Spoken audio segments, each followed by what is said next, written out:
النهارده إن شاء الله هنتني البنطلون بطريقة مختلفة. أنا كنت عرضت لكم طريقة ودي كمان طريقة تانية، ارجعي للطريقة الأولانية وشوفي أنهي طريقة تصلح معاكِ ونفذيها. أول حاجة أنا هاشيل الزوايق الزيادة اللي أنا عايزة أشيلها من طول البنطلون، وهاسيب فيها 6 سنتي، وهاجي عند 6 سنتي وافتحهم بفتاحة العراوي أو بالقصافة زي ما أنتِ شايفة كده أهو. خلاص وبعد كده هابدأ أقلب البنطلون. خلاص وبعد بقى عند الجزء اللي أنا فتحته اللي هم ال6 سنتي اللي أنا فتحتهم دُولة، هاجي أعلّم 2 سنتي واخيطهم بالمكنة. خلاص هاعلّم فيها 2 سنتي وهاخيطهم بالمكنة.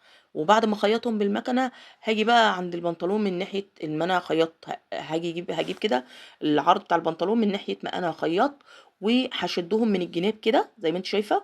بعد ما أشدهم هابدأ الحتة اللي أنا شديتهم فيها هاخيطها بنفس الطريقة عليهم، يعني هاجيب خياطة عليهم بالعرض زي ما أنتِ زي العلامات اللي باينة دي كده البنطلون هيتخيط بالعرض. وبعد ما اخيطه بالعرض هقلب الجنب ده وهقلب الجنب ده، كده عملت عندي فتحة في الجنب شكلها رقيقة جدا. ممكن بقى حاجة تانية يا جماعة، ممكن وبعد كده هبدأ أخيط بقى الخياطة اللي من فوق عادية، هتني بقى البنطلون وأخيطه عادي من فوق. زي ما هيظهر عندك كده. أيوه دي كده الخط الأبيض ده هيتعمل خياطة على المكنة عادي سراجة.